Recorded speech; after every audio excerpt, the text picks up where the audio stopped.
Well, hi! It's Lily from Legit Nutrition Hawaii. So not having babies is a huge priority. And having as much spontaneous, passionate sex as my boyfriend and I want to have is also a priority. So obviously, solutions are required. Hormonal birth control has given women much greater choices about their fertility and family planning. And for that, I will be forever grateful. But the more long-term research that's done, the more we are coming to learn that long-term use of hormonal birth control is not safe. And even short-term use of birth control can cause huge hormonal disruptions. So in my opinion, hormonal birth control is no longer an acceptable form of birth control for the health-conscious modern woman who has the privilege of living in a society like ours where other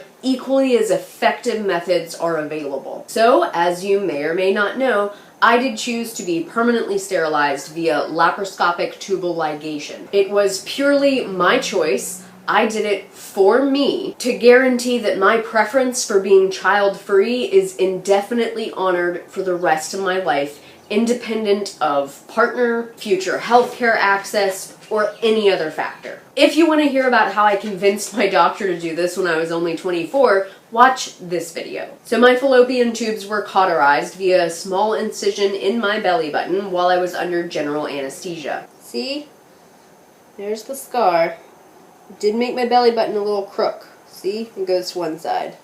The procedure and recovery was relatively easy. There were no major problems. And I was feeling back to normal after like a week or so, and I was feeling 100% within a month. I chose this procedure because it is permanent. It requires no wait time before it's effective. It does not affect your hormonal health or functioning, and it was the only permanent sterilization procedure that was performed by the only damn gynecologist I could get an appointment with on this godforsaken rock. Doctors in Hawaii, it's a problem. That said, I have unfortunately seen forums that are dedicated to women who have had this procedure and who are now having problems. Be that hormonal issues, pain, bad cycles, etc. But to be fair, there are also forums dedicated to women who are having those problems and who never had this procedure. So I really do have to stop and ask, how much of what's going on with these women who have had the procedure and who are now having problems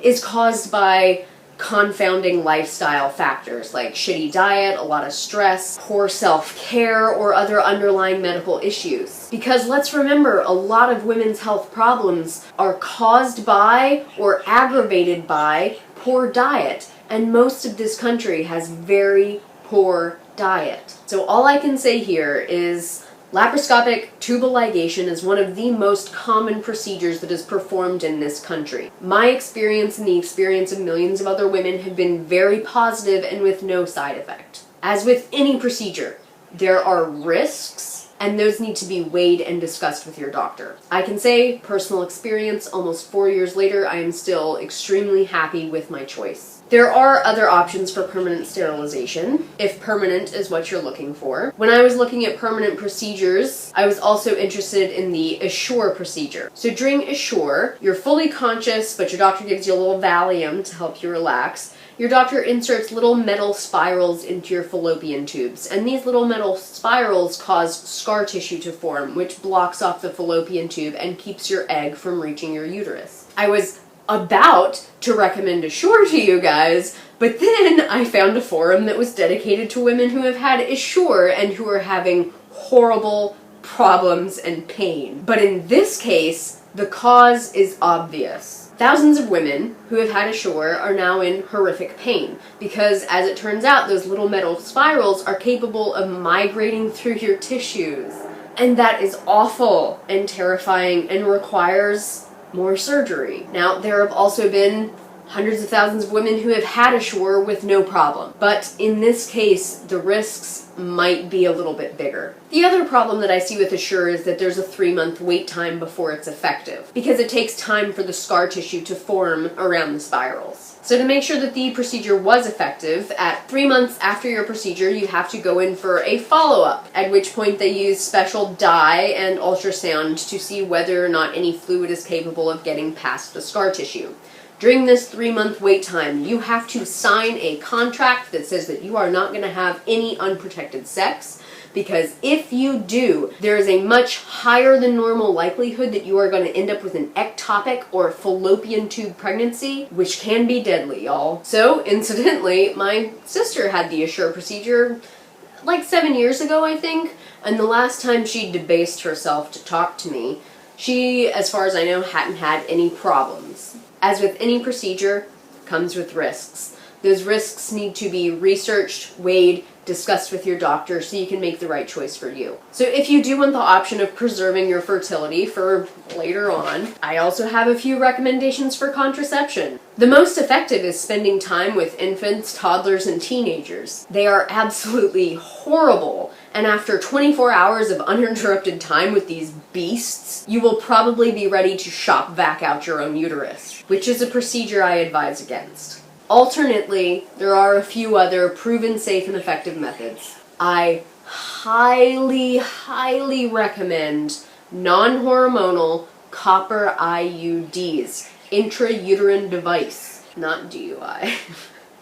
IUD. These devices work because contact with copper immediately kills sperm. And non-hormonal IUDs are usually able to stay in for at least like 5 years. These devices have absolutely no effect on your hormonal functioning, and they allow you to cycle naturally. However, there is a downside with these traditional copper IUDs. They are kind of famous for causing side effects like heavy bleeding, really bad cramping, and discomfort, especially in the initial few months after they're first inserted. Also, copper IUDs can be on the big side, and depending on the size of your uterus and whether or not you've had kids before, they may or may not be able to actually fit it in. However, there is some great news, and I am so stoked to be telling you about this. A new product has been tested and developed over the last 12 years that is a teeny tiny frameless copper IUD. Essentially, it dangles in your uterus like an awesome little sperm-annihilating copper beaded wind chime.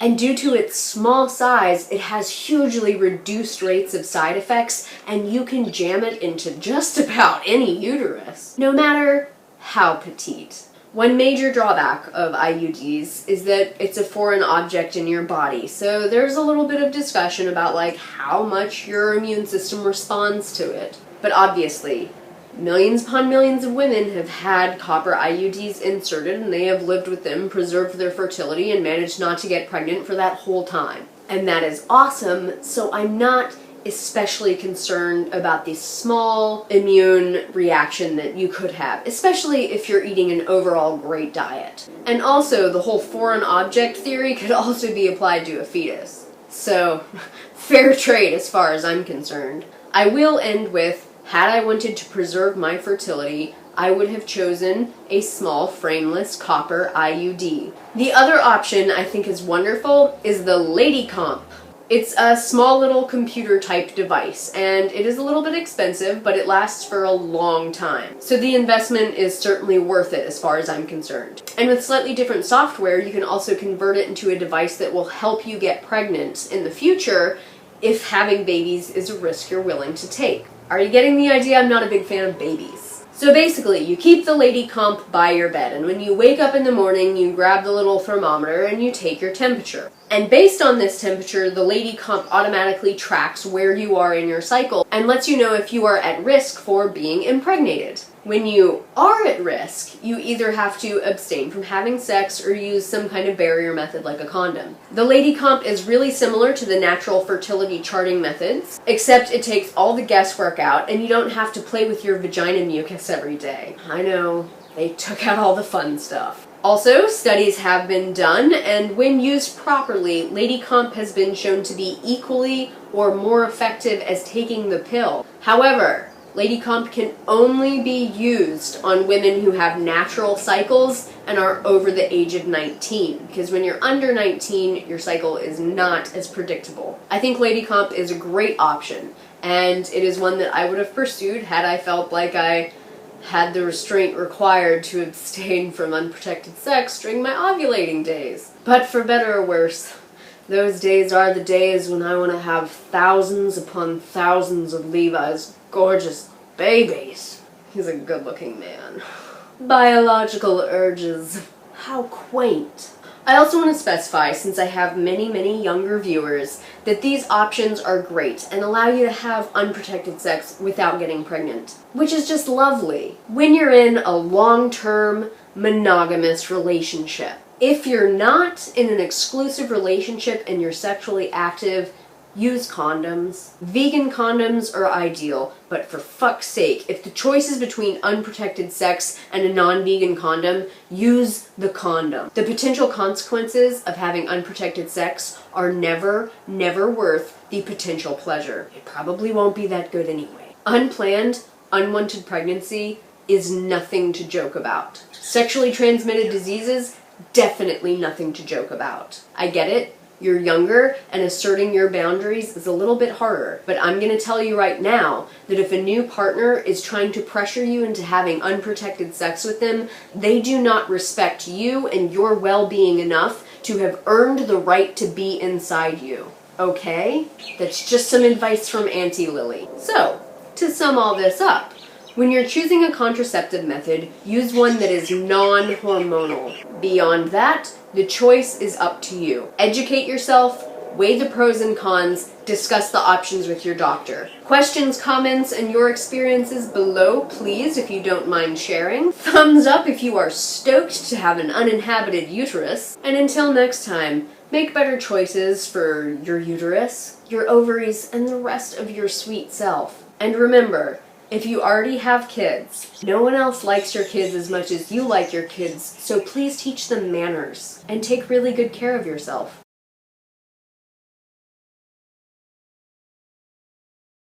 It's not that I, dislike kids or people that choose to have them. I just don't feel the urge to do it beyond, the most base biological drive. And I can't logically reason as to why I would want to have a biological child of my own, other than the tax refund. And I could totally get food stamps and housing assistance if I had a baby.